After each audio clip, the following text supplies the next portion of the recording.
Le 26 mars, le collectif Agir Ensemble a organisé un meeting contre l'islamisme au Dôme de Paris en présence de plusieurs personnalités politiques, dont les ministres Bruno Retailleau et Manuel Valls, qui ont justifié leur participation au nom de la défense de la laïcité. Mais qui se cache derrière Agir Ensemble? Ce collectif est en réalité une initiative d'Elnet France, un lobby pro-israélien influent au sein du Parlement français. En effet, depuis 2017, des élus français en majorité issus des bancs de Renaissance et des Républicains ont participé à des voyages en Israël entièrement pris en charge par Elnet. Ces déplacements, accompagnés de divers cadeaux et privilèges, viseraient à modeler les prises de position de ces élus en faveur du gouvernement d'extrême droite israélien. Ces pratiques sont dénoncées par plusieurs figures de gauche qui y voient une tentative d'influence en faveur du gouvernement israélien d'extrême droite. Ces critiques se sont intensifiées dans le contexte de la guerre menée par Israël à Gaza, soulevant des interrogations sur la position de certains responsables politiques français. La participation de ministres à des événements soutenus par un lobby étranger actif dans plusieurs pays européens comme la Belgique et le Royaume-Uni pose ainsi la question de l'indépendance du gouvernement français. Dans une vidéo, le CCIE, une organisation de lutte contre l'islamophobie,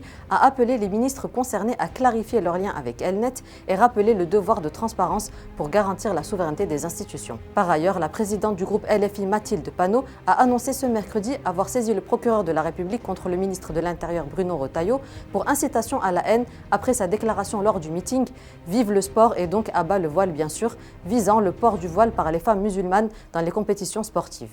Ces éléments soulèvent une question majeure. Le gouvernement français est-il sous l'influence de lobbies pro-israéliens? Si oui, qui dicte réellement la loi en France? Laissez-nous votre réponse en commentaire et à très bientôt sur Nouvel Homme.